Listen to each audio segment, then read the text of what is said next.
You're gonna need a bigger boat. Welcome to Watch Mojo, and today we're counting down our picks for the best examples of movies that defied the odds in terms of cultural resonance, box office, and/or acclaim. Her favorite movie is Varsity Blues. One time she met John Stamos on a plane. And he told her she was pretty. One time she punched me in the face.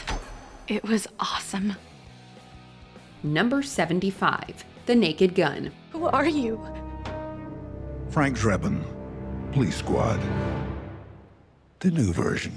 Liam Neeson channels the comedy icon Leslie Nielsen, becoming a convincing screen comedian in his own right. Most reboots don't know how to honor the past and do something new. The Naked Gun was a fantastic series from the 1980s, but it needed the right collection of people to bring it back. Don't do it. Don't eat it. Oh, God. Frank. I had 5 more that day. Feel better, Frank? You better believe it. Neeson leads a great cast with awesome performances from Pamela Anderson to Danny Houston. Director Akiva Schaffer sends the audience through a whirlwind of jokes that feel so dumb they're hilarious. While it's not an exact copy of the original franchise, it does embrace the silliness of the concept. Oh! Oh! Ow! You hit my belly. You hit the soft part of my belly.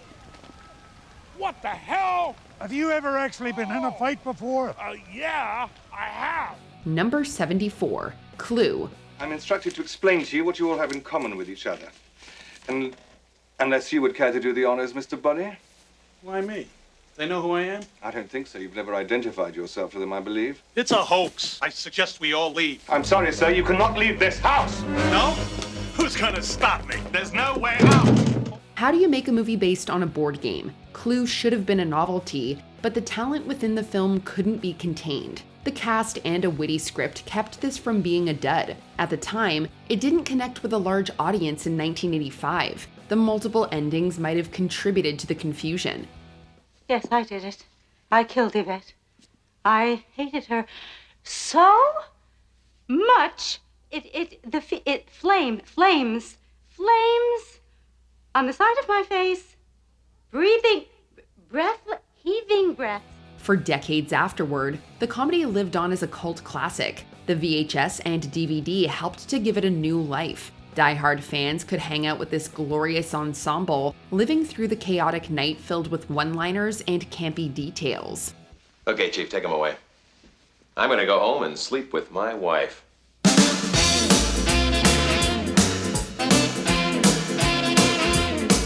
Number 73, Legally Blonde. I feel comfortable using legal jargon in everyday life.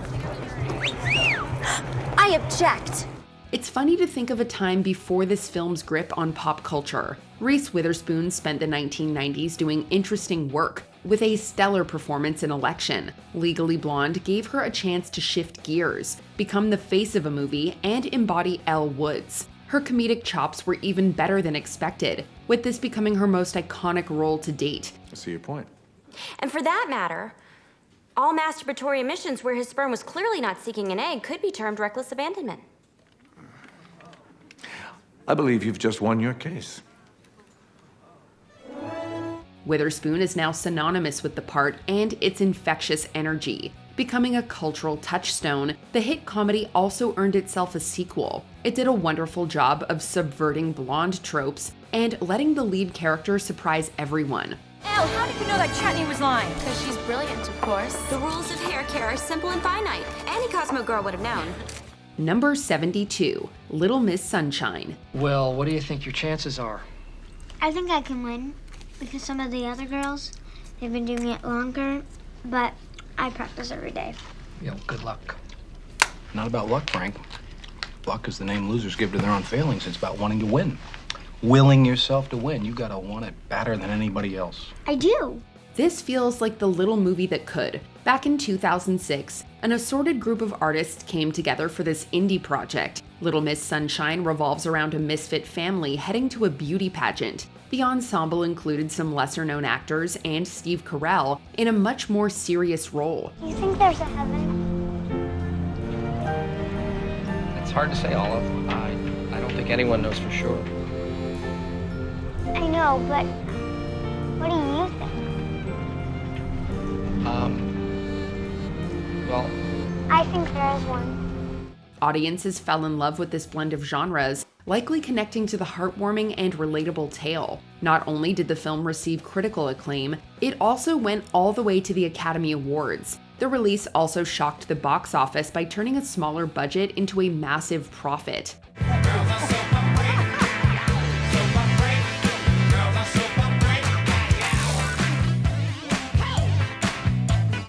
Number 71, A Hard Day's Night.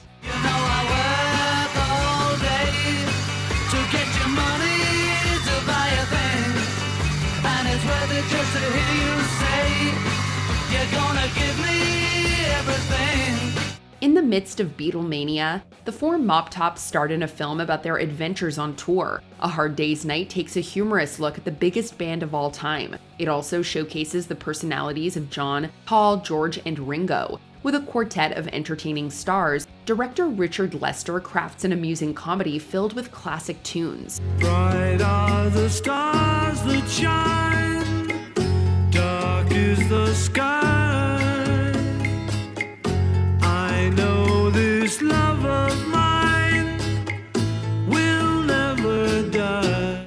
It could have easily been a momentary fad that everybody instantly forgot. Instead of fading away, the movie went on to become an iconic and beloved snapshot of pop history. Even non-Beatle fans can enjoy the hijinks and musical sequences throughout this day-tripping odyssey. Can't buy me love, love, can't buy me love. Number 70, Blade Runner 2049. If taking you in is an option,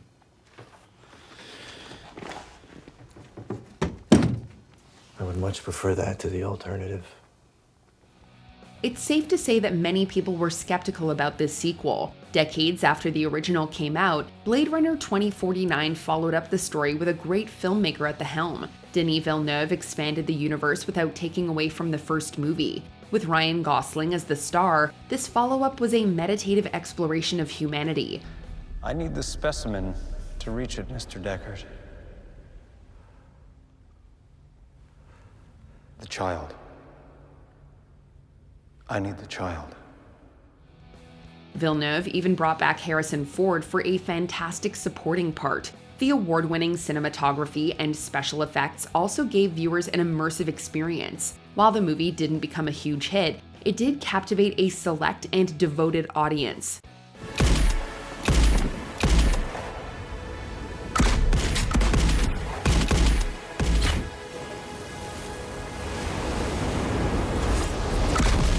Number 69, Shrek 2.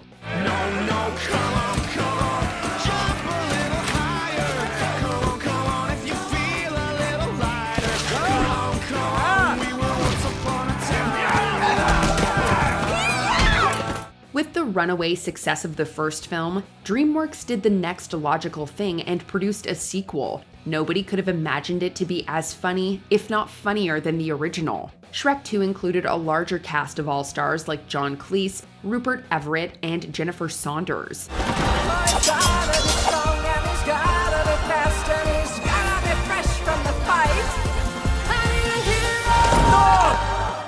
The musical numbers were even more spectacular, but the meta jokes and references also paid off. This silly adventure kept skewing the fairy tale tropes with awesome work from the returning players too. With an Oscar nomination for Best Animated Feature, the movie received a formal nod by critics and the Academy Awards. Hey, you still look like a noble steed to me. Now, where were we? Oh, I remember. Number 68, Office Space. We're trying to get a feel for how people spend their day at work.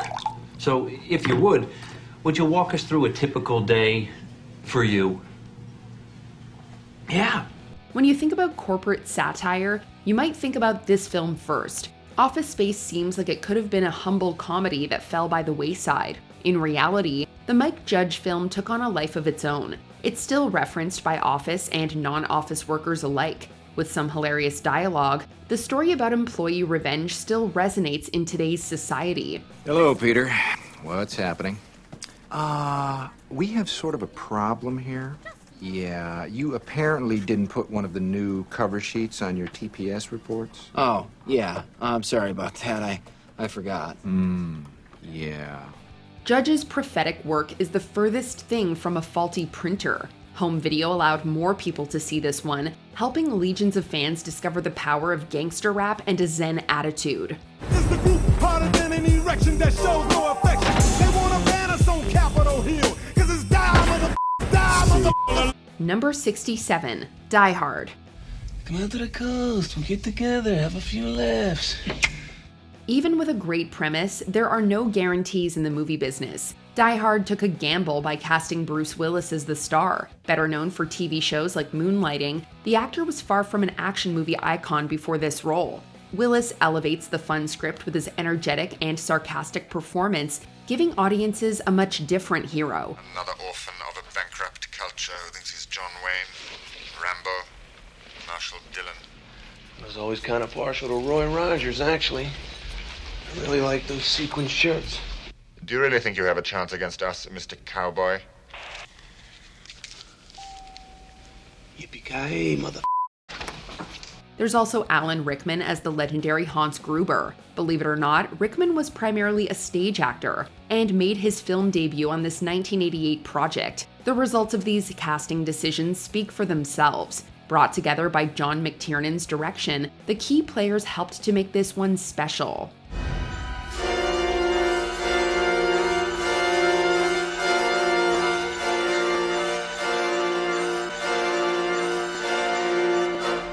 That's not a hostage. Number 66, Dune.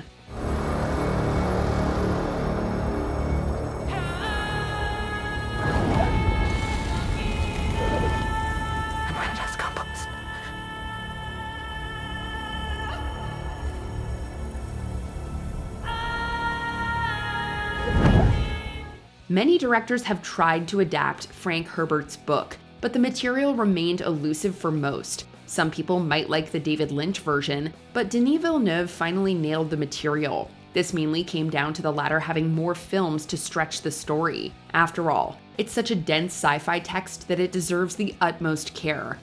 But your sieges will be yours forever. And you will never be hunted while I govern here.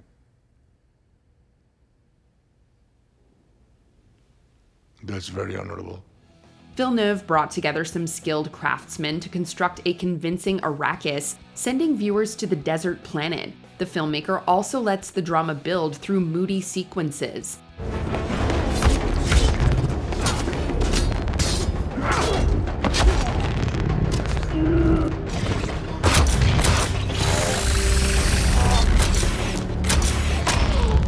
Both the 2021 movie and the 2024 sequel did especially well, proving that Dune could win awards and make bank. Desert power. This is only the beginning.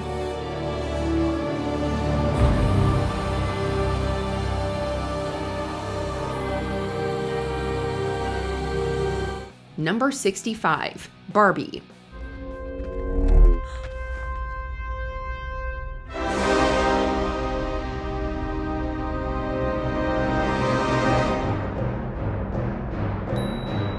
There's a chance this could have just been a multi-million-dollar commercial. While there are some meta jokes about Mattel, this movie strives to be something much more. Director Greta Gerwig helped to create a fitting tribute to the doll, with some social commentary for good measure. Do you guys ever think about dying?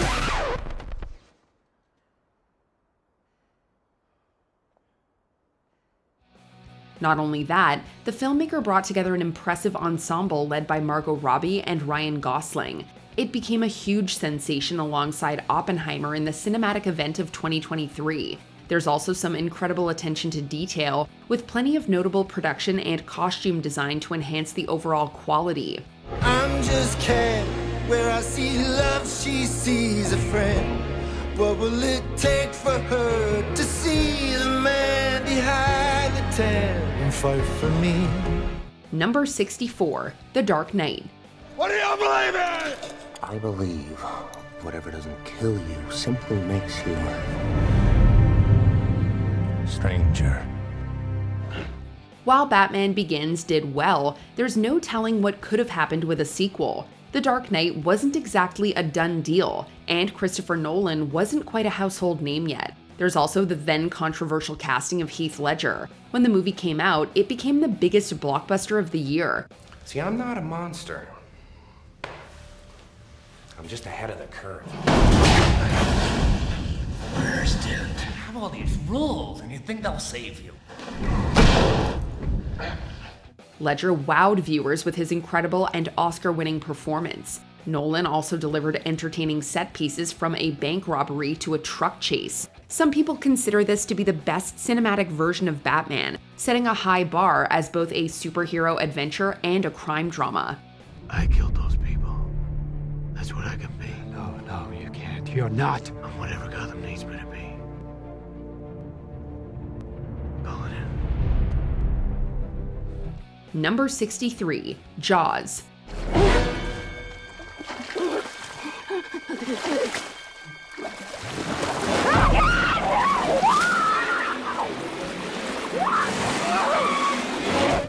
Is anyone else still afraid to go back in the water? If so, you've got Jaws to thank for that. This film could have easily been a farce. A big, scary shark that hunts people down. We thought it would be laughable. Turns out it was just as terrifying as it was cinematic, and it was also groundbreaking for its time. That's a 20-footer. 25. 3 tons on them. After a troublesome production filled with bad weather and even worse animatronics, the 26-year-old then unknown filmmaker, Steven Spielberg himself, was probably surprised at how well it turned out. It's the summer blockbuster of our nightmares, and we still hear dun dun every time we take a swim at the beach. Smile, you son of a...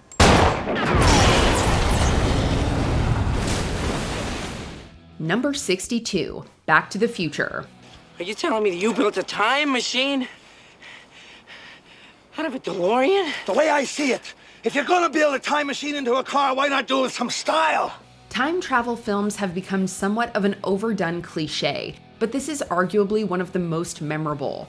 Michael J. Fox filmed Back to the Future at night and Family Ties during the day, after the filmmakers decided to replace their lead actor. And it's a crazy turn of events that could have resulted in a massive failure. Hey, I'm talking to you, McFly, you Irish bug. Oh, hey, Biff. Hey, guys. How are you doing? Yeah, you got my homework finished, McFly? Well, actually, I figured since it wasn't due till Monday... Hello? Hello? Anybody home? Hey, think, McFly, think. The storyline was controversial. The script was rejected numerous times. Yet somehow, it was hugely successful and is now known as a timeless classic, no pun intended. This film made us realize we'd all love to interact with our parents in their adolescence, but we'd really love nothing more than to own a DeLorean. Hey, Doc, we better back up. We don't have enough road to get up to 88. Roads? Where we're going, we don't need roads.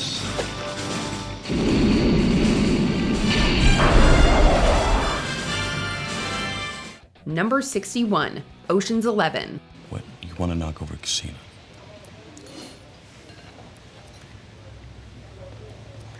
We didn't necessarily go into this film with low expectations, but it surpassed any predictions we had about it. Before this film, heist movies were usually a lot less sophisticated, but Ocean's 11 reset the tone, despite the fact that it's actually a remake of a film from the 1960s.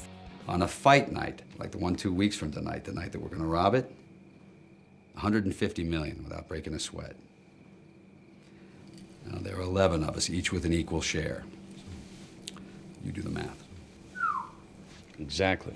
It had an unforgettably talented cast, and it was equal parts intense, funny, and captivating. The twists and turns were unforeseen, and the glitz and glam of Las Vegas balanced perfectly with the dark but mesmerizing underworld of organized crime. It spawned equally entertaining and successful sequels, and we're still holding our breath that we haven't seen the last of the Ocean family. It was staged. Somebody made a duplicate of my vault. And what we saw on the monitor wasn't actually happening. I don't understand. What happened to all that money? Number 60, The Godfather. I want you to rest well, and a month from now, this Hollywood big shot's gonna give you what you want. It's too late. They start shooting in a week.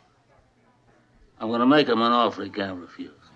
We know it's often regarded as one of the best, if not the best film of all time. We're just saying that we knew this film was going to be great, but the untouchable status it's achieved was completely unforeseeable. It was stacked with an all-star cast, a stellar script, and a groundbreaking storyline. Nice college boy, huh? Didn't want to get mixed up in the family business? Huh? Now you want to gun down a police captain, why, because he slapped you in the face a little bit? Huh? What do you think, this is the army where you shoot him a mile away? You gotta get up close like this, and bada bing, you blow their brains all over your nice Ivy League suit. Come here. Mwah! But the film still surpassed audiences' already high expectations. It won Best Picture, it was the highest grossing film of 1972, and it's still renowned even though it came out over 50 years ago. Does anyone ever anticipate that a film would be so influential and iconic? Fredo, you're my older brother, and I love you. But don't ever take sides with anyone against the family again. Ever. Number 59, Dirty Dancing.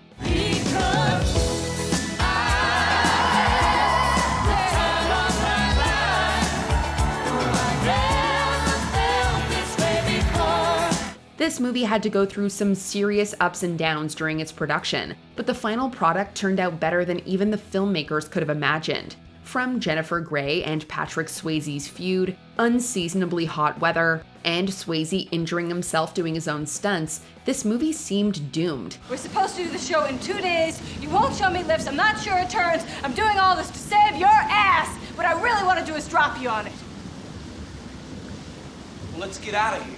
However, Dirty Dancing went on to win a Golden Globe, an Oscar, and even a Grammy. And we have to admit, it's our guilty pleasure flick. This film was born from the writer's real-life experiences and was brought to life by some impressively authentic performances, and every time we watch it, we have the time of our lives. Nobody puts baby in a corner.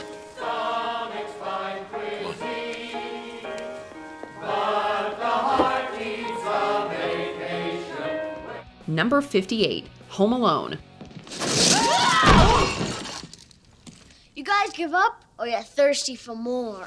When an entire movie is pretty much riding on the back of an 8-year-old boy, you're never quite sure what you're gonna get. Luckily, Macaulay Culkin puts on a masterclass in this film, and thanks to great writing and side performances, this movie became a holiday classic. Keep the change, you filthy animal. Cheapskate. The premise of a family going on vacation for Christmas and leaving their youngest at home sounds daunting, but turned out to be hilarious and heartwarming. Add in the plot of the wet bandits trying to burglarize the home, and you've got a movie that we don't plan on ever skipping out on during the Christmas season. Heads up! Don't worry, Marv, I'll get him for you. Number 57, Alien. Dallas? Take it easy. Dallas? Sci-fi movies can be the perfect vehicles for exploring horror, but this one still sends shivers down our spines. Alien told the story of an alien overtaking a shuttle carrying human passengers, and the plot revolved around their battle for survival. But it was really the story of Ellen Ripley, who was played brilliantly by Sigourney Weaver.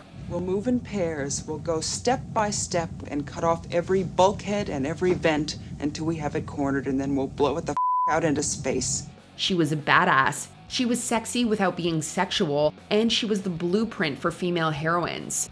We'll never be able to forget the alien bursting from Kane's chest, and we never want to forget the anxious excitement we felt watching this film for the first time.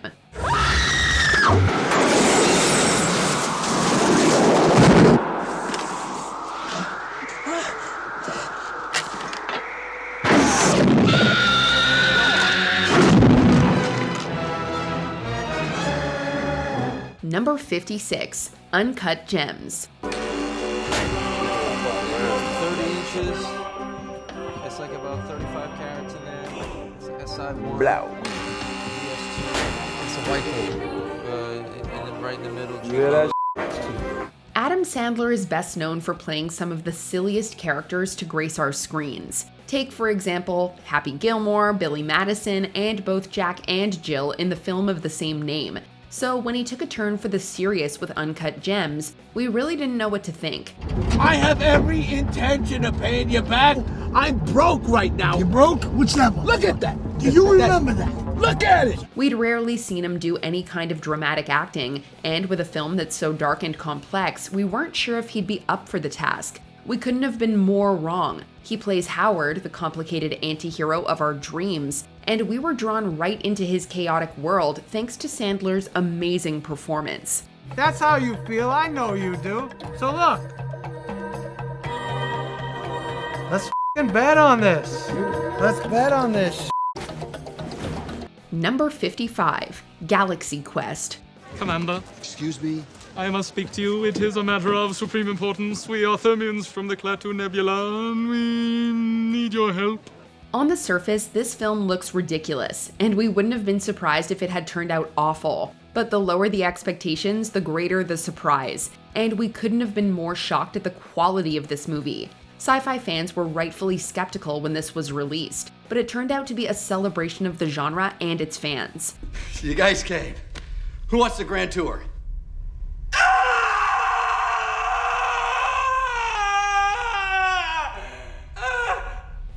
We couldn't believe how much we cheered for these washed-up actors turned galactic superheroes, and Alan Rickman and Tim Allen's performances made us tear up both from laughter and admiration. Who wouldn't love to see their favorite TV show characters come to life and save the world? Commander Taggart has saved us!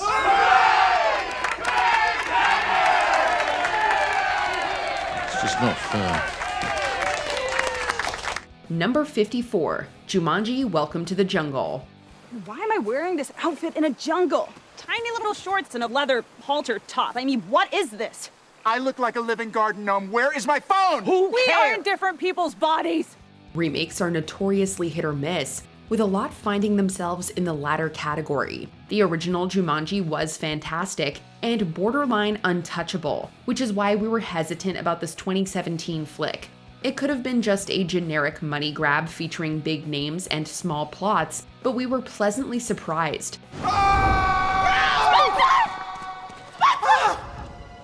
You killed him! Fritz, you lunatic! Chill out. He'll be back.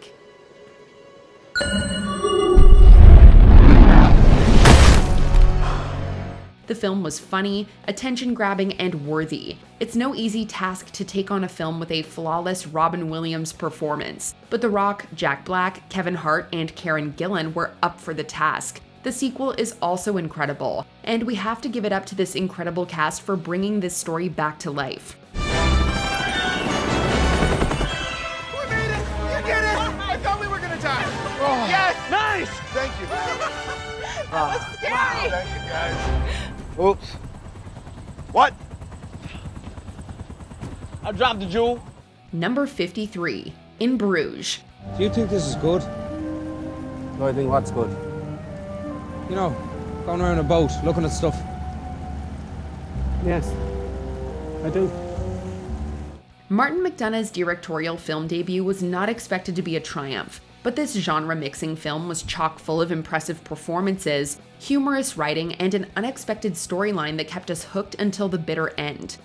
And I thought, if I survive all this, I'll go to that house, apologise to the mother there, and accept whatever punishment she chose for me. The plot revolves around two hitmen wandering the titular European city, and let's just say hijinks ensue. Oftentimes, film sets in Europe don't appeal to American audiences, and the dark, dry comedy genre can sometimes be a little niche. However, this movie appealed to critics especially, and gained a cult following with fans. You're not gonna help anybody dead. You're not gonna bring that boy back. But you might save the next one. It's unexpected and fun, and we love Colin Farrell, Brendan Gleeson, and Ralph Fiennes' memorable portrayals. You've got to stick to your principles. Number 52, Bridesmaids. To my bridesmaids. Cheers! Cheers to Lil. Cheers to Lil. This is such a stone cold pack of weirdos, and I'm so proud. Many men have historically held the bigoted opinion that women can't be funny. Kristen Wiig and Annie Mumolo had something to say about that when they wrote the screenplay for this iconic film. With a cast that included Maya Rudolph and Melissa McCarthy, there was no doubt their message would be delivered. Lillian, I don't know what to say. You look...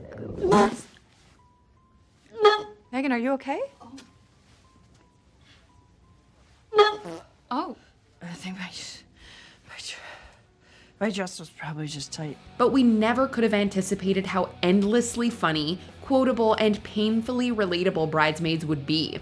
People still talk about the scenes at the bridal shop, on the airplane, and at the bridal shower, as each one is hilarious and perfectly performed by all involved. Hey, buddy. How you doing? I'm good. I'm so much more relaxed. Thank you, Helen. I just feel like I'm excited and I feel relaxed and I'm ready to party with the best of them. We're definitely due for a rewatch, but we think we're even more due for a sequel. Whoa, someday somebody's gonna make you wanna turn around and say goodbye. Until then, baby, are you gonna let him hold you down and make you cry? Number 51, Zombieland.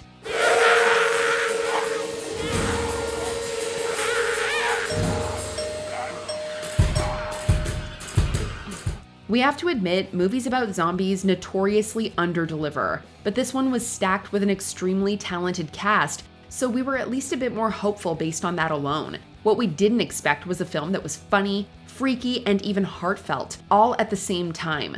It makes you sad. It makes you think if you can go back to the way things were right now, you'd be out in the backyard, trying to catch fireflies.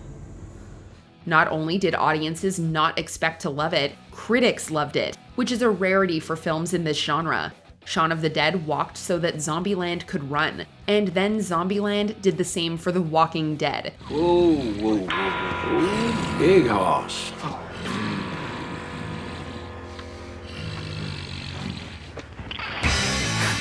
Come here, big fella. Just gonna take a little off the top. Whoa. So we owe this film a debt of gratitude for their role in bringing this genre new respect in the mainstream. No, it's okay. It's okay. I got him.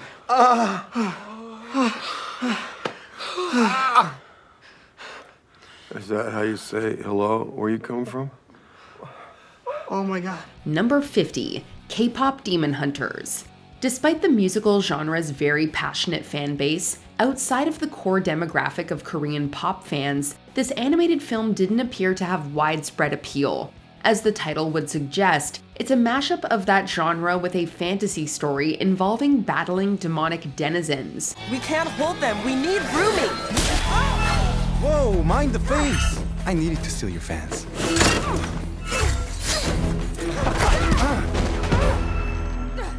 That didn't inspire confidence with Sony, who, despite initially planning to release it theatrically, exercised a deal with Netflix, sending it straight to streaming.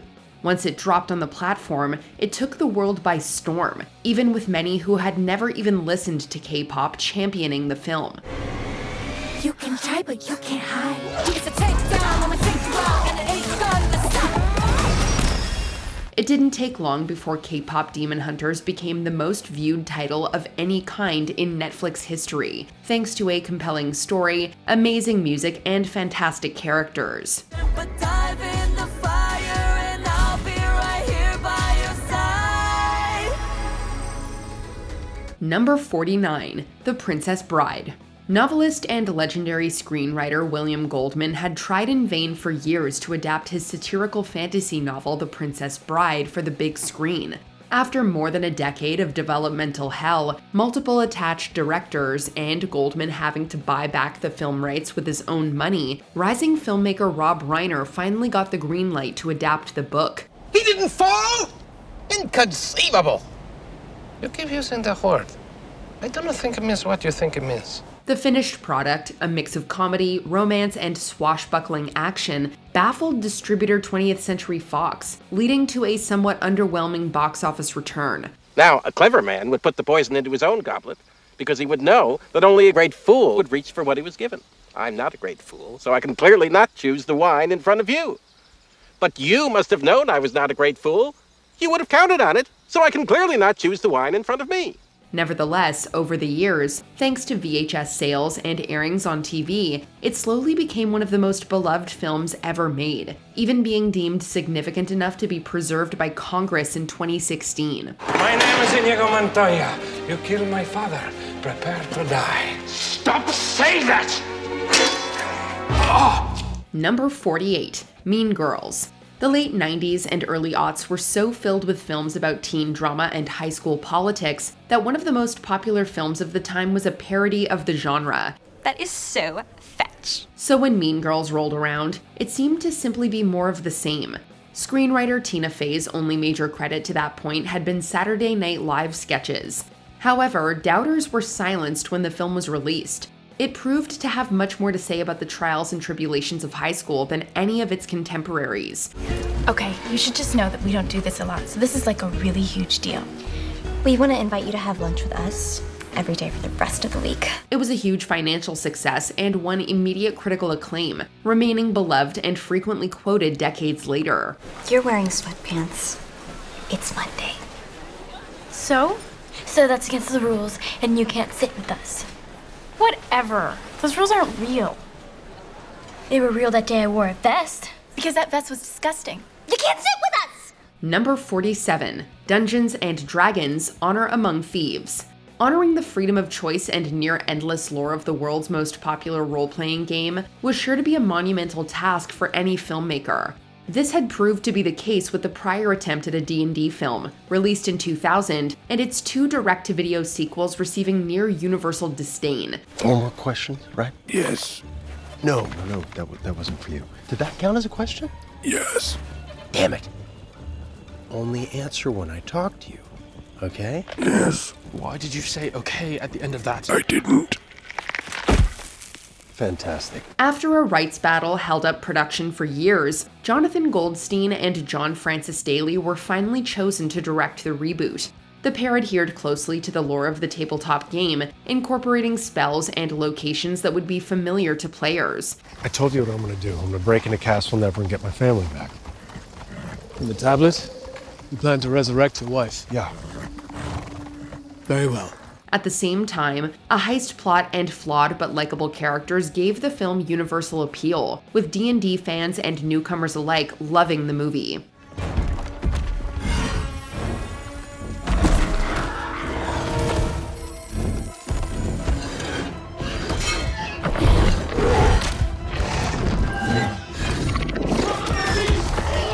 Number 46, Kung Fu Panda. Often seen as the competition for fellow computer animation studio Pixar, DreamWorks had a very mixed record in the 2000s.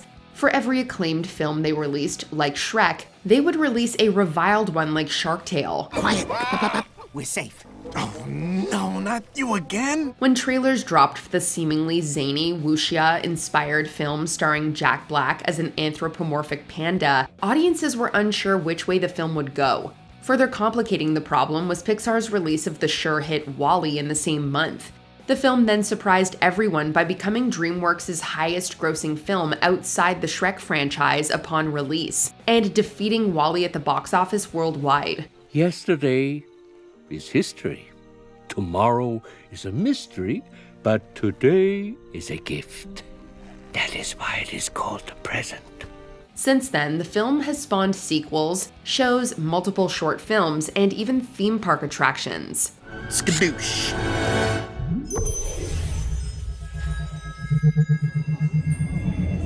Number 45, Spider-Man: No Way Home. Despite 2 solid outings for Spider-Man's solo films starring Tom Holland, initially things did not appear good for a third entry. Due to a deal deteriorating between Marvel and Sony, it looked like the guiding hand of Kevin Feige and the creatives at Marvel wouldn't be involved in future Spider-Man flicks. You don't know what you're talking about. I've watched you from deep behind Norman's cowardly eyes, struggling to have everything you want. Given Sony's recent track record of making Spider-Man adjacent films without Marvel's involvement, many doubted the film would pass muster. More troubling was that twice Sony had aborted future Spider-Man films, with both Tobey Maguire and Andrew Garfield never getting proper send-offs. We're clearly not very good at this. I know, we suck. I don't know how to work as a team. Me neither. However, due in large part to fan outcry and Holland's efforts, a deal between the studios was struck. The resulting film was spectacular, even providing closure for Maguire and Garfield. I really don't know how to say this. Peter. I want you to know that You know. It's what we do. Yeah, it's what we do. Right, I gotta find Ned and MJ. Thank you. Number 44, Snow White and the Seven Dwarfs. Walt Disney's animation studio had been making popular animated shorts for years, with his popular Silly Symphonies. But the famed animator had desires for something more long-form. Magic mirror on the wall, who is the fairest one of all? After considering various ideas for his first feature film, Disney landed on adapting the Brothers Grimm fairy tale Snow White. However, many, even some on Disney's own animation team, had their doubts that his style could captivate audiences for more than a few minutes. Hi-ho, it's home from work we go. Hi-ho, hi-ho, hi-ho, hi-ho. Walt's faith was rewarded as his film was a hit, with kids and adults alike, so much so that upon release, it was the best-selling sound film to that point in history. Snow White would be beloved for generations while establishing animation as a major style of filmmaking. And that he will carry me away to his castle, where we will live happily ever after. Number 43, The Emperor's New Groove. After the phenomenal success of Disney's animated epic musical, The Lion King, director Roger Allers began work on another planned animated epic, Kingdom of the Sun. Unfortunately, production was troubled from the start, and confidence in the film waned. Can you top me off, pal? Be a friend? Now about you finding new work. That's gonna be tough. More broccoli? Because you're, I don't know, let's face it, you're no spring chicken. And I mean that in the best possible way. Co-director Mark Dindal was brought in to give it a more comedic tone, with the film on the verge of being shut down. Dindal and Allers created competing pitches on how to move forward, with Dindal winning out and Allers departing the film. Looking for this? No, it can't be. How did you get back here before us? How did we, Kronk? Well, you got me. By all accounts, it doesn't make sense. Oh well. This meant that the film was to be essentially started over, despite being a quarter complete, with a new plot and tone, rushing to a release date. And miraculously, it worked, remaining one of the most beloved Disney films of the 21st century. Ha! Boom, baby! Number 42, Titanic. Going massively over budget and overproduction, many in the film industry suspected that James Cameron's film about the infamous naval tragedy would be a disaster in its own right. The mounting costs eventually propelled it to become the most expensive film ever made at the time. I'm the king of the world! With critics predicting a huge box office bomb, 20th Century Fox, which produced the film, sold domestic distribution rights and asked Cameron to cut down the film's colossal 3-hour runtime. However, the director refused. With the extended production and post-production, the release was delayed for months, seemingly further spelling doom. Come, Josephine, my flying machine going up. She goes up. When it arrived that winter, it became an unprecedented hit, setting the record for the highest-grossing film to date, and earning 11 Oscars, including Best Picture. You're gonna die an old lady, warm in her bed. Not here. Not this night. Not like this, do you understand me? Number 41, Deadpool. Ryan Reynolds initially appeared in arguably the lowest point of the X-Men franchise, X-Men Origins Wolverine, as Deadpool, with the promise of receiving his own spin-off. Wait, is that you? Your striker finally figured out how to shut you up. Despite hiring first-time director Tim Miller, 20th Century Fox had doubts about a Deadpool film being profitable, due to it necessitating an R rating. To kickstart production, Miller created test footage to convince Fox, but the studio was unimpressed. That was until the footage leaked, receiving positive feedback, and the film was finally given the green light. Maximum effort.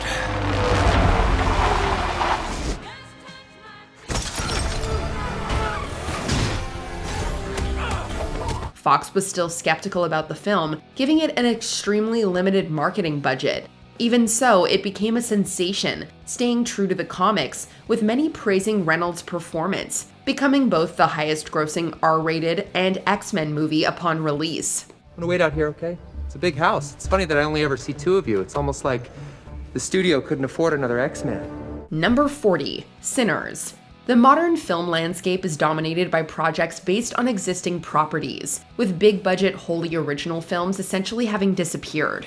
That's why when WB won a bidding war for a new film for Ryan Coogler's upcoming vampire film, which carried a $100 million price tag, many were skeptical the film would be able to break even. I was just about to get good. Nah, I believe you. But this here juke joint. Blues music? We got money and we ready to spend it with y'all. Sounding damn near perfect, and you're saying we ain't welcome. No, I'm saying you get down that road, you get back into town. Conventional wisdom was quickly proven wrong, as Sinners had the best opening weekend for an original film in 6 years. It didn't stop there, as both audiences and critics praised it, becoming one of the year's most successful films.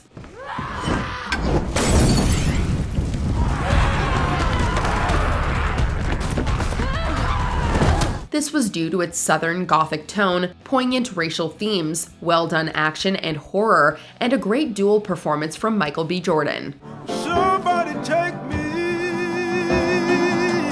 to home tonight. Number 39, Coraline. As Laika released their first film, few knew what to expect out of the studio in an age where stop motion was becoming increasingly less relevant. Heavily promoted as coming from the director of The Nightmare Before Christmas, many wrongly assumed that Coraline had been directed by Tim Burton, rather than Henry Selick. Was it wonderful, dear? Oh yeah, they swooped down and pulled me right out of my seat. Speaking forcible, only they weren't old ladies. That was just a disguise. But then I was flying through the air and it was magic. While he was certainly a pioneering and talented director, Selick had much less name recognition amongst average filmgoers. Nevertheless, the film was a hit upon release, and has only grown in renown, getting a number of re-releases over the years. What are you doing? Ow, that hurts!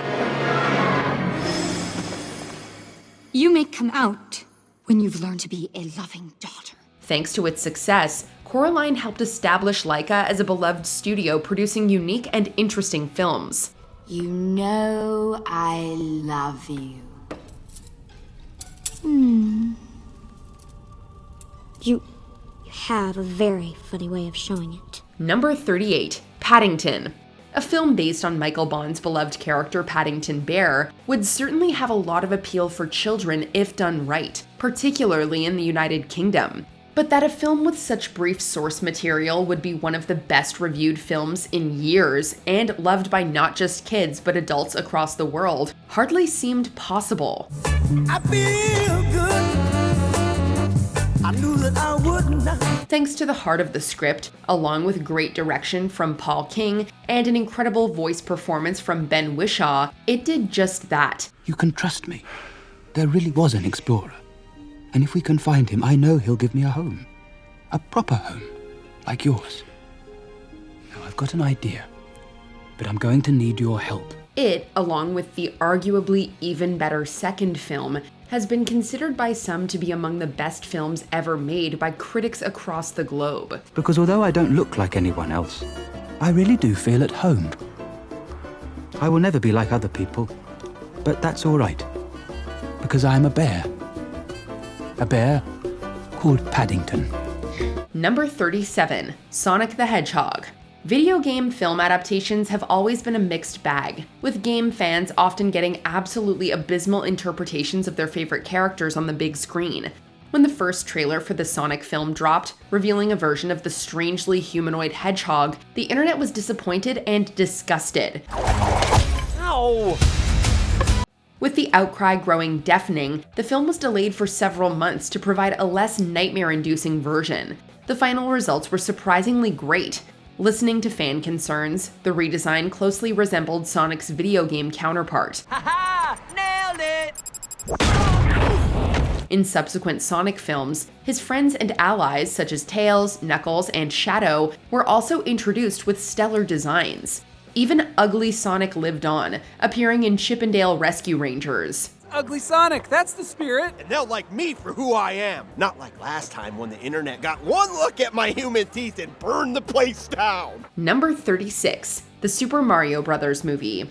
The first attempt at a theatrical adaptation of Nintendo's flagship franchise, 1993's live-action Super Mario Bros. Was a massive critical and financial disappointment. Barely resembling the source material, the film scared Nintendo away from another Mario adaptation for decades.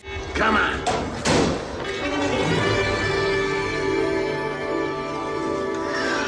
Look. It would take 30 years for Mario, his brother Luigi, and the other inhabitants of the Mushroom Kingdom to appear on the big screen again. I'm a cat.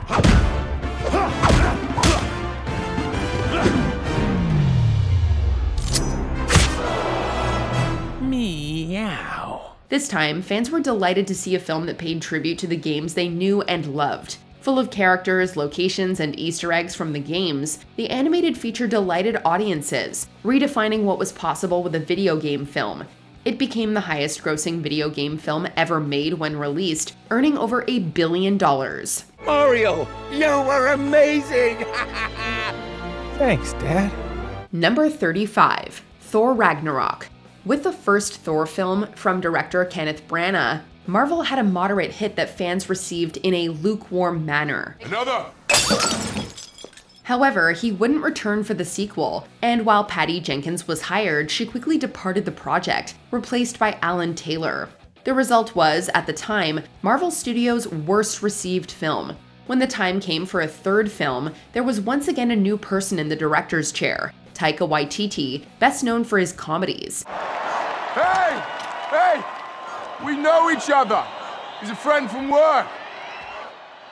Few were expecting Waititi to reinvent the franchise, imbuing it with a new sense of life. While it had much of Waititi's signature humor, with Thor himself, Chris Hemsworth, finally able to show off his improv chops, it also had real heart and thrilling action. Voice activation required. Thor. Access denied. Thor, son of Odin. Access denied. God of Thunder. Access denied. Strongest Avenger. Access denied. Strongest Avenger. Access denied. Number 34, The Matrix.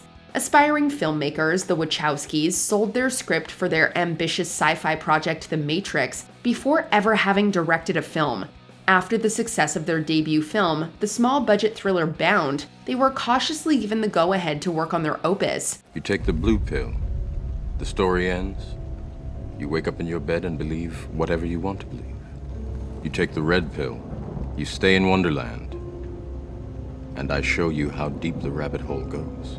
That is, after a lengthy storyboard was created to calm studio executives' concerns. With philosophical ideas, Hong Kong-style action, and extensive and innovative visual effects, many were unsure what to make of the film, as multiple big-name actors famously passed on now iconic roles.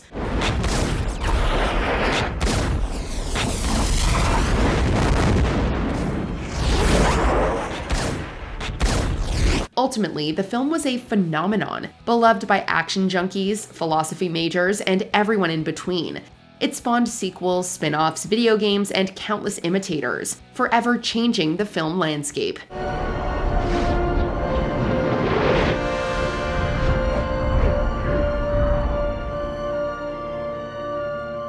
Number 33, Avatar.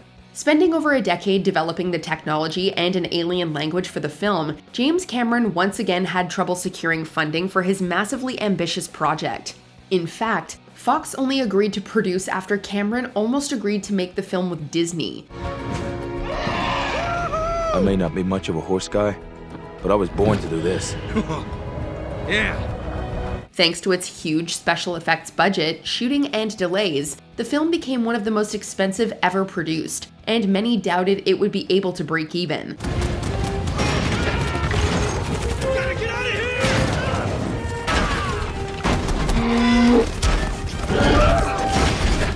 It did much more than that, however. With a strong opening, then a stay at the #1 box office spot for weeks, it rocketed past $2 billion on its way to becoming the highest grossing film ever made at the time. You chose me for something. I will stand and fight. You know I will. Number 32, The Social Network. Who wants to watch a movie about Facebook? Chronicling the early years of the company and some legal proceedings involving its founders hardly seemed like the stuff of Blockbuster cinema.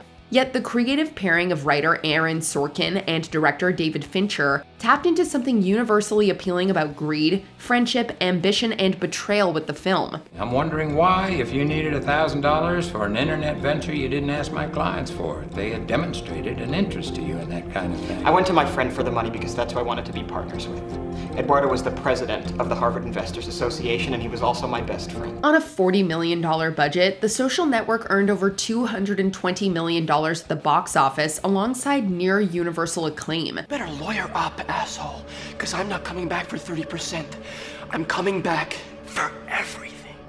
Far from being a flash in the pan, the film remains relevant even as Facebook itself has become less so in the intervening decades, making its way onto multiple best of the decade lists and drawing comparisons to Citizen Kane. He picked up the check, he told Mark they'd talk again soon, and he was gone. But not before he made his biggest contribution to the company. Drop the, just Facebook. It's clean. Number 31, The Lion King. After earning the first ever Best Picture nomination for an animated film, Disney was keen to repeat their success with another historical romantic epic. The project, Pocahontas, caught the eye of most of the studio's top animators and story artists, while less experienced crew were assigned what was deemed the less desirable project, The Lion King. Kid, what's eating you? Nothing. He's at the top of the food chain. The food chain! High-ups at the company saw it as being the smaller project, but that didn't deter the animation team. After studying the way real lions move, they created a sweeping Shakespearean epic with memorable characters and a great Elton John soundtrack.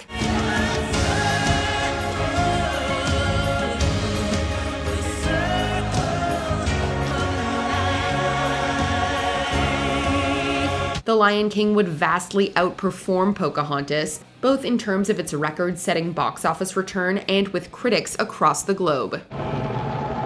Long live the king.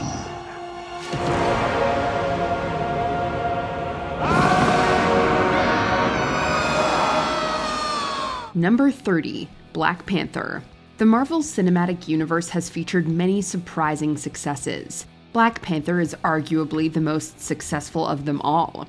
Black-led superhero films had largely been misses with critics and at the box office, at least since Blade. Not that hard, genius! You told me to strike it. You didn't say how hard. Yet Black Panther delivered on all fronts.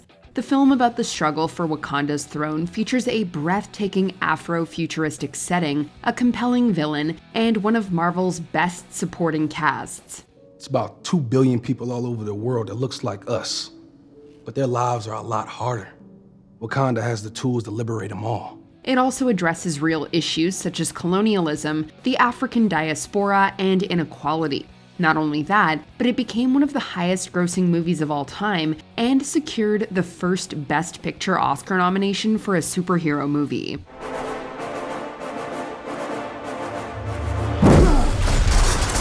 Show off? Number 29, E.T. the Extraterrestrial.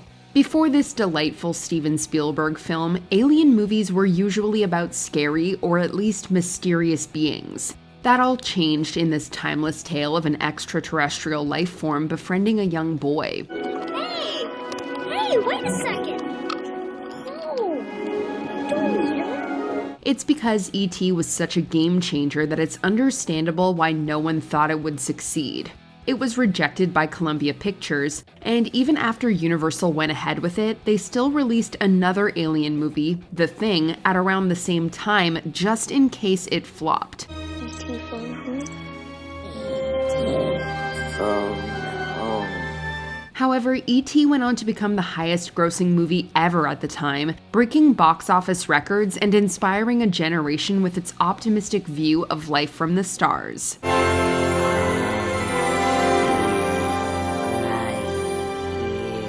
Number 28, RRR. Although films from India have seen some success around the world, few of them have approached this kind of global mega-hit status.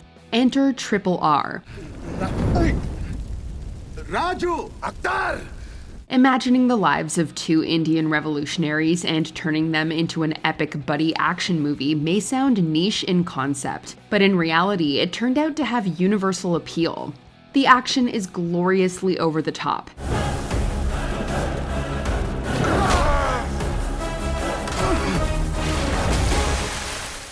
The musical and dance sequences are incredibly catchy and memorable, and Ram and Beam's bromance is one for the ages. It's little wonder why RRR stuck a chord with so many people.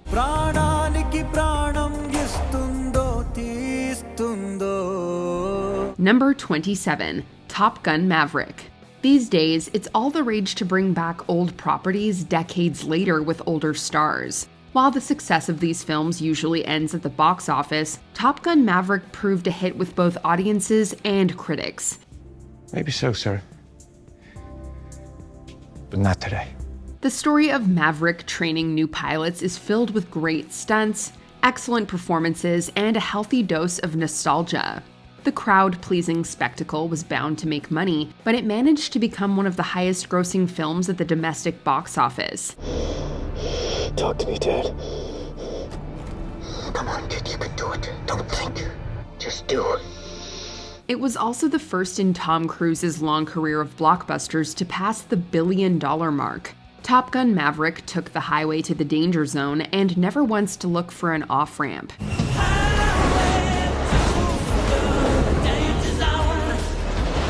Number 26, Paranormal Activity. While not the first horror movie to popularize the found footage format, Paranormal Activity still surpassed all expectations, and a few records. The film follows a family whose house is haunted, leading them to record the events on cameras set up all over their house. Originally shot with a budget less than the cost of a mid-sized sedan, the film saw enough success at screenings that Paramount bought it.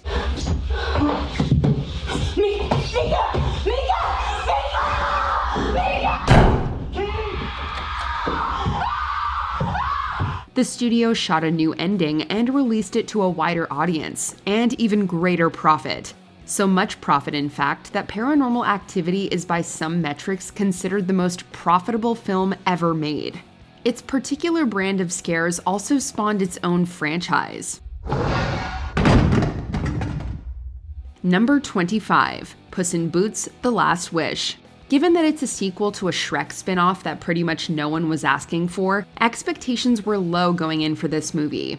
But Puss in Boots: The Last Wish blew us all away. Who is your favorite fearless hero? Who is your favorite fearless hero? The animation is gorgeous and dripping with style. There are multiple incredible villains, and it's heartwarming and laugh-out-loud hilarious. It's all so cute! Cuteness overload! And far from being a movie just for kids, The Last Wish tackles adult themes like panic attacks and the inevitability of death.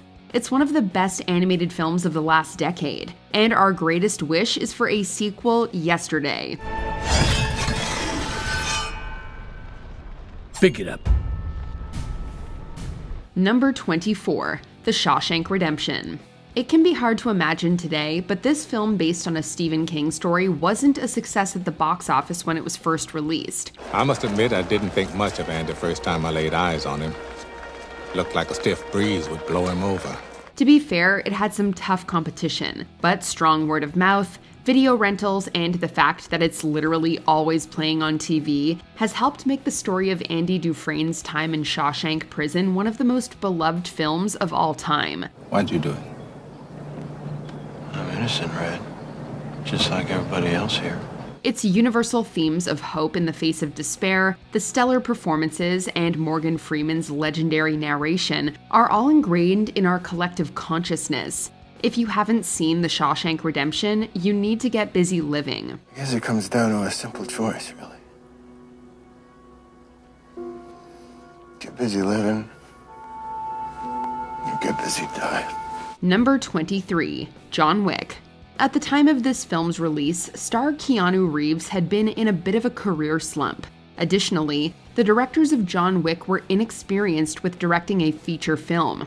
However, this simple yet satisfying action flick surpassed all of the industry's assumptions about it. The titular ex-assassin's quest for revenge seems deceptively straightforward, though the movie hints at a complex shadow world of killers beneath its surface.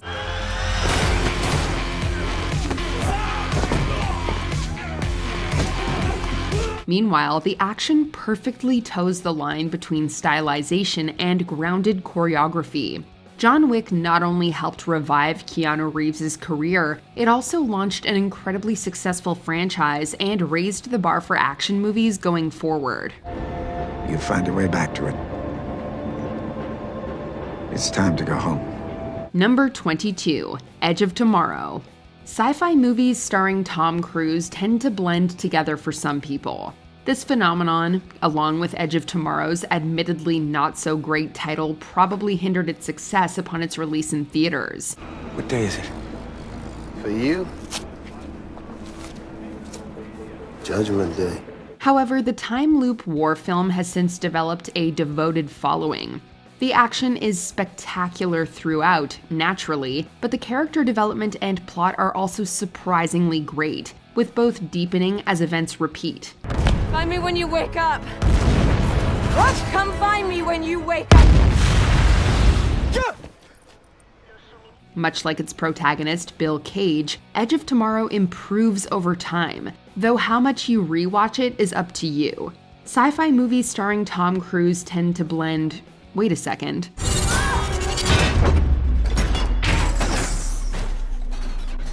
You right, Cage? I think I broke something. Number 21, Guardians of the Galaxy. We can see how this movie might have been a tough sell to the folks at Marvel. What about my backside? Farewell, Mr. Quill. A space opera action comedy about characters most Marvel fans have never heard of probably didn't seem like an obvious choice for the MCU. Regardless, it got greenlit, and we're eternally glad it did. Audiences loved seeing this gang of space misfits reluctantly come together to be our heroes. It's just a metaphor, dude. His people are completely literal. Metaphors are gonna go over his head. Nothing goes over my head. My reflexes are too fast. The characters are all instantly memorable and play off each other wonderfully. The soundtrack is iconic, and the action and effects are still some of Marvel's most impressive. Fans loved it so much that Guardians outgrossed many more well-known superhero properties. You're immortal. How? You said it yourself, bitch. We're the Guardians of the Galaxy. Number 20, Kingsman: The Secret Service. Spy movies are usually pretty entertaining, but Kingsman surprised everyone with how unique it was. My point is that the lack of a silver spoon has set you on a certain path, but you needn't stay on it. If you're prepared to adapt and learn, you can transform. Oh, like in My Fair Lady. Oh, I don't full of surprises. The film follows a foul-mouthed criminal teen who trains to become an organization's next secret agent. Marketing couldn't show just how vibrantly violent and darkly comedic the movie was. That's his rank, Harry. You blew up his head. It's a bit much, innit? But word of mouth helped spread its hilarious brutality. The The film was praised for its stylish action sequences, as was newcomer Taron Egerton's performance. It became director Matthew Vaughn's highest-grossing movie, which is pretty impressive considering his previous was part of Fox's X-Men franchise. It was successful enough to spark a film franchise, earning a sequel and even a prequel. Eggsy, I'm gonna shove your manners up your fuck.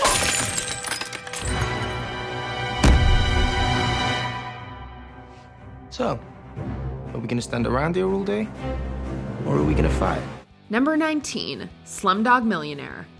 An underdog story through and through, Danny Boyle's masterpiece did far better than anyone could have guessed. I can safely say that tonight is the biggest night of both our lives. The film follows Jamal Malik, a Who Wants to Be a Millionaire contestant accused of cheating, who tells his life story to show how he knows each answer. Are you ready for the final question?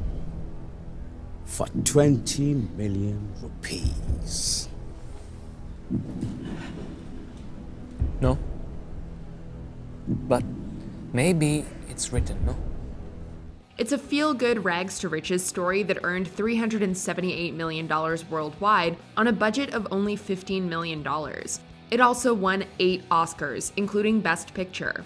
But all of its future success was put into jeopardy when Warner Brothers closed US distributor Warner Independent Pictures just as filming wrapped. Warner Brothers clearly didn't know what it had on its hands as a straight-to-DVD release was considered. Luckily, Fox Searchlight came on to co-distribute, and the rest is history. This is our destiny.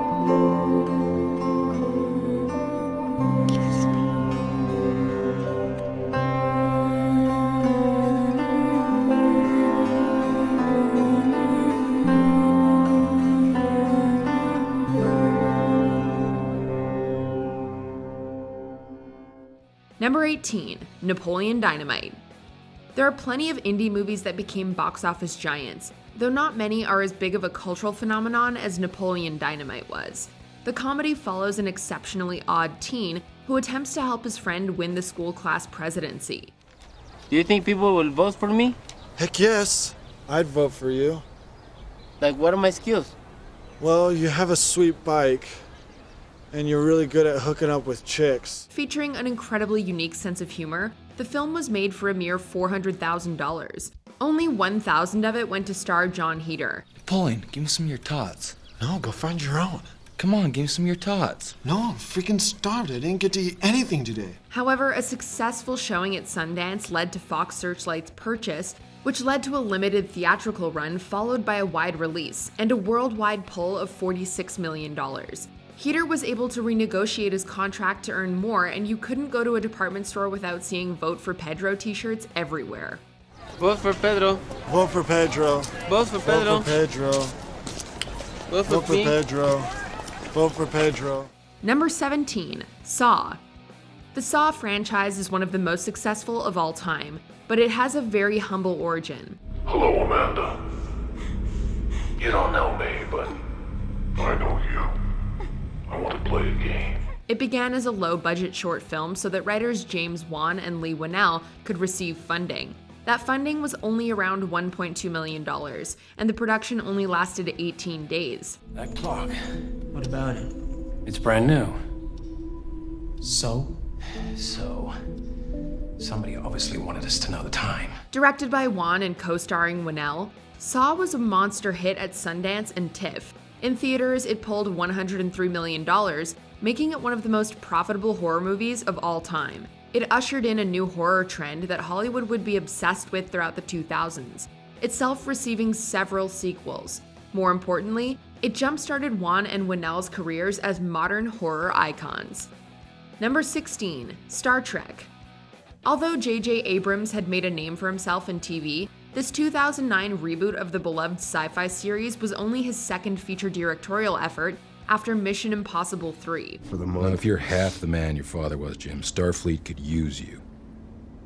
You can be an officer in 4 years. You can have your own ship in 8. Not only that, but there hadn't been a new movie in 7 years. And with the franchise's reputation for odd-numbered entries being less than great, the 11th overall film had fate stacked against it. Your argument precludes the possibility of a no-win scenario. I don't believe in no-win scenarios. However, the back-to-basics plot, fantastic cast, and incredible effects made Star Trek a hit. It earned a couple of sequels, helped begin an era of new TV shows, and led to Abrams jumping into another cherished sci-fi film series. What about that ship? So much garbage!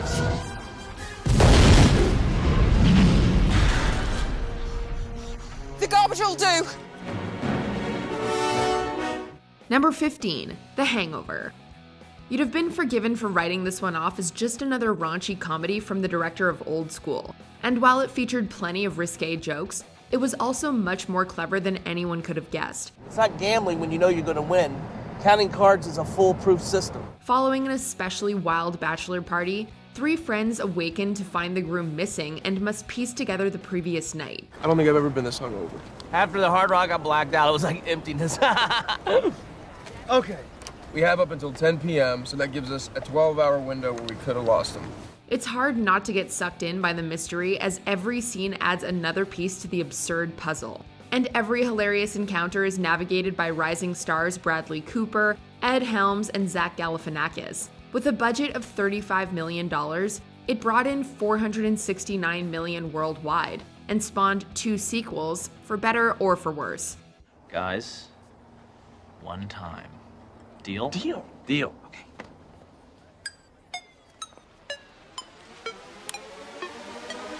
Oh, dear Lord! That's classic! Number 14, Casino Royale. There were plenty of good reasons to not be excited about a new Bond in the mid-2000s. Vodka martini. Shaken or stirred? Do I look like I give a damn? A big part of the fandom insisted that Daniel Craig wouldn't work simply because he's blonde, which sounds ridiculous in retrospect. A more understandable reason was that the franchise's formula had gotten stale, especially in 2002's schlocky, CGI-heavy Die Another Day. Casino Royale took the character back to his roots, literally by showing him earn his 00 license. I knew it was too early to promote you. Well, I understand 00s have a very short life expectancy, so your mistake will be short-lived. The grittier take from GoldenEye director Martin Campbell and Craig's grounded, brutal portrayal breathed life into the tired series. Thrilling stunts and a fantastic villain also helped make it a franchise high. The name's Bond. James Bond. Number 13, Get Out. It's not unheard of for a comedic actor to transition to something serious, but Jordan Peele's move to horror, behind the camera no less, surprised everyone. Get out. Sorry, man. Okay. Get out! Known mostly for his work on sketch comedy shows Mad TV and Key and Peele, Peele's directorial debut came out of nowhere. Trailers for Get Out couldn't give too much away, but that means no one knew what to expect from it. Now you're in the sunken place.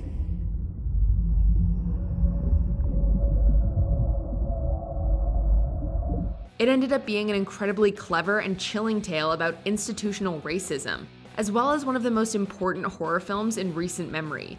On a budget of $4.5 million, it brought in $272 million worldwide.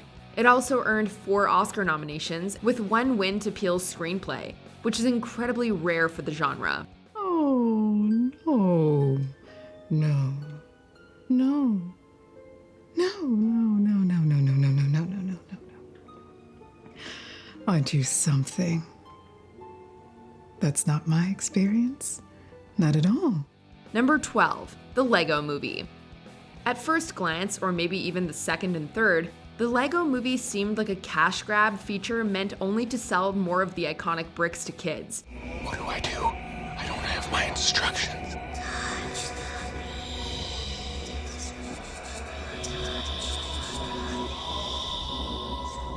How wrong that assumption was. Following an ordinary construction worker prophesied as special, the movie told an interesting story about conformity. Park between the lines. Yes! Drop off dry cleaning before noon. Read the headlines. Don't forget to smile. Always root for the local sports team. Go sports team! It featured incredible voiceover work from the likes of Chris Pratt, Elizabeth Banks, Will Ferrell, Liam Neeson, and Will Arnett as the scene-stealing Batman. Hey guys, I think we're about to crash into the sun. Yeah, but it's gonna look really cool. The animation was surprisingly fantastic, and the jokes were often hilarious. Its worldwide pull of $468 million on a $60 million budget led to a sequel and 2 spin-offs. Not too shabby for a tie-in movie about toys. Number 11, How to Train Your Dragon. This adaptation of Cressida Cowell's book has turned into one of DreamWorks' most successful franchises, though you wouldn't have guessed it back in 2010. So I guess we'll share? Reddit. All mine then. Wow. So, okay. I'll see you, tomorrow. Marketing didn't make it look very original or special from DreamWorks' other works, like Shrek or Madagascar. Everything we know about you guys is wrong. But the story of the misunderstood creatures and the boy who sought to redeem them was extraordinarily heartwarming. Beautifully animated flight sequences made great use of 3D, and although it had a hefty budget of $165 million, it brought in close to $500 million worldwide. 2 Oscar nominations, 2 sequels, a live-action remake, and numerous TV spin-offs later, How to Train Your Dragon stands as the gold standard for the studio's animation capabilities. Turns out all we needed was a little more of this. You just gestured to all of me. Number 10, Pirates of the Caribbean, The Curse of the Black Pearl. While the franchise has definitely fallen from grace, the first entry was a stellar adventure movie, but it was the family-friendly Disney's first PG-13 film, and it didn't exactly draw positive word of mouth for being based on a theme park ride. We're devils, we're black, and we're really bad. You got me hot as yo-ho!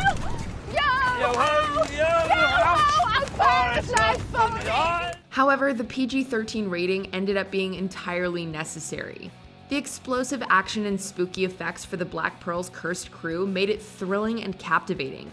It also earned Johnny Depp his first Oscar nomination and led to him, as well as pirates in general, finding massive mainstream success. That's got to be the best pirate I've ever seen. So it would seem. On a budget of $140 million, it brought in over $650 million worldwide. Now, bring me that horizon. Number 9, Batman Begins.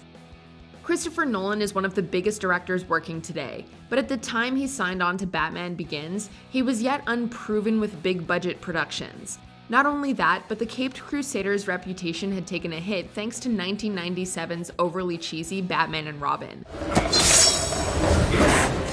You get the ice, I'll get the ice man.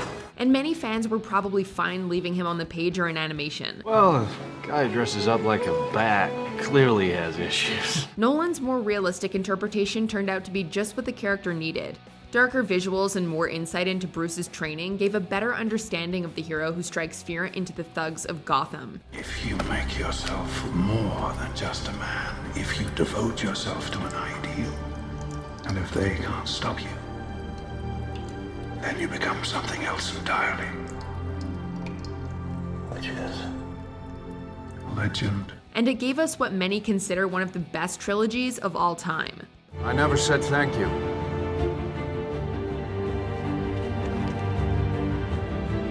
And you'll never have to.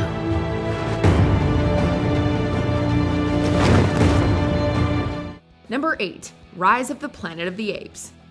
Rebooting a beloved sci-fi film series is always hard. Hey, some things aren't meant to be changed. You need to accept that. But it's especially difficult to garner excitement when the previous reboot is as maligned as Tim Burton's 2001 film was.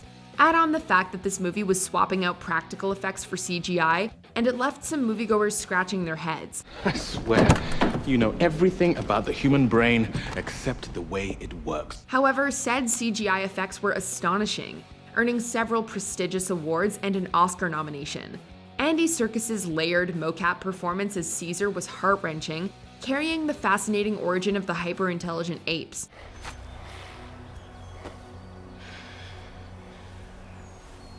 Caesar is home.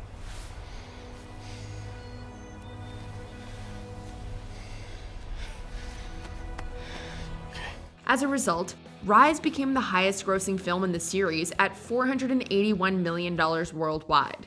That is, until the sequel was released in 2014. Number 7, 21 Jump Street. When Hollywood adapts a TV show into a feature film, it usually doesn't go well. Fortunately for you two, we're reviving a canceled undercover police program from the 80s and revamping it for modern times. You see, the guys in charge of this stuff lack creativity and are completely out of ideas. However, turning the Johnny Depp-led cop show into an action comedy with Jonah Hill and Channing Tatum was a genius idea. The film follows two younger-looking cops going undercover as high schoolers to stop the spread of a new drug. Infiltrate the dealers, find the supply. We get to be brothers? Infiltrate the dealers, find the supply. What if we find the supplier first? We don't have to worry about the dealer. God damn. Infiltrate the dealers, find the supply. The comedic chemistry between Hill and Tatum resulted in one of the best buddy cop movies in some time. Not only did it pull in $201 million on a $42 million budget, but its sequel was even more successful. This could have easily been a serious slog of a movie given its source material, but it was a delightful and hilarious surprise. Now, if only we could get that third movie. We're like in the end of Die Hard right now, but it's our actual life. It's crazy. Number 1 or 2? 3. Sam Jackson style. Yeah. Number 6, District 9. From a failed adaptation of the video game Halo rose this groundbreaking sci-fi film from producer Peter Jackson and director Neil Blomkamp. Although its original incarnation was a failure and the filmmakers were forced to recycle props and set pieces, the film soared past any expectations. Well, the truth is, nobody really knew what this place was. There's a lot of secrets in District 9. The film's grimy set design fits splendidly with the documentary aesthetic and story of xenophobia. That's not to mention its terrific visual effects, which earned it one of 4 Oscar nominations. Worldwide, District 9 earned 7 times its $30 million budget. Hello? Hello, little guy. Give me you. Yes, a sweetie for you. Okay, there you go. Eat your sweetie. He's gonna eat this. He's gonna eat this sweetie. Works like a charm every time. That's insanely impressive considering it mostly relied on viral marketing and stylistic humans-only ads. They must just go, I don't know where they go, and they must just go here. If they were from another country, we might understand, but they're not even from this planet at all. Number 5, Spider-Man Into the Spider-Verse. It's no secret that Sony's handling of Spider-Man has let down fans on several occasions. You know, with great ability comes great accountability. That's not even how the saying goes, Man, I Dad. do like his cereal, though, I mean, I'll give him that. With low reviews for Venom released a few months prior, the fact that this was animated instead of live action, and that it was anything but a traditional Spider-Man story were all signals to not get our hopes up. When do I know I'm Spider-Man? You won't. That's all it is, Miles. A leap of faith. However, Spider-Verse blew all expectations out of the water. The revolutionary animation was unlike anything we'd ever seen, and made it feel like we were watching a comic book. Miles Morales' journey to discover that anyone can wear the mask was at times heartwarming and at others downright tragic. Miles, the hardest thing about this job is you can't always save everybody. Like if it was my fault, you wouldn't understand. Miles, we're probably the only ones who do understand. It surprisingly beat Disney and Pixar for the Best Animated Feature Oscar. Number 4, Iron Man. Despite the MCU now being the biggest film franchise in existence, it began on the backs of an actor and character who weren't exactly popular. It is one thing to question the official story and another thing entirely to make wild accusations or insinuate that I'm a superhero. I never said you were a superhero. Didn't? Iron Man was far from a Marvel A-lister at the time, and Robert Downey Jr.'s career was only beginning to reform after drug arrests in the early 2000s. With Marvel movies dropping in quality in the mid-2000s with the likes of Fantastic Four and Spider-Man 3, the newly formed Marvel Studios needed to reassure moviegoers. Although picking the director of Elf was a strange choice, Jon Favreau proved himself a capable action filmmaker. Iron Man earned $585 million worldwide on a $140 million budget. Worst things have happened. I think we're going to be fine. Color me up. More importantly, it ushered in a new and exciting era of superhero films. Mr. Stark, you become part of a bigger universe. You just don't know it yet. Who the hell are you? Nick Fury, director of S.H.I.E.L.D. I'm here to talk to you about the Avenger Initiative. Number 3, Rocky. The original Rocky was written in just over 3 days, filmed in 28 days, and only given a budget of around $960,000, because then newcomer Sylvester Stallone refused to sell the script unless he could star. I mean, who am I kidding? I ain't even in the guys' league. So the bar for its monetary expectations was probably already low, but its underdog production and story acted as signs for its future performance. I can't see nothing, gotta open my eye. Come here, man. You don't want to do it. Oh, come here. Come here. The film would go on to become a resounding success, earning a whopping $117 million at the box office and winning 3 out of 10 Oscar nominations. It turned Sylvester Stallone into a bona fide movie star. Rocky, you went the distance. You went the 15 rounds. How do you feel? All right, Thor. What are you thinking about when that buzzer sounds for that line? What do you think about when the... It also kickstarted a decades-long lasting series that spawned another franchise. Number 2, Mad Max Fury Road. People may have been surprised to see George Miller return to this post-apocalyptic franchise 30 years after the last entry, and multiple problems behind the scenes surely didn't help the morale of cast and crew members. How does it feel? It hurts. Out here, everything hurts. You want to get through this? Do as I say. However, what was achieved is now considered one of the best action films of all time. A simple plot and high-octane thrills meant any general moviegoer could be entertained. The film was praised for Charlize Theron's intense performance. Did you see it? She went under the wheels. Did you see it? She went under the wheels. We keep moving. No! We keep moving! And the use of practical effects and real modified death cars bolstered the film's extreme chase sequences. While it didn't necessarily wow at the box office, it did win 6 Oscars out of 10 nominations, an unheard of feat for action movies.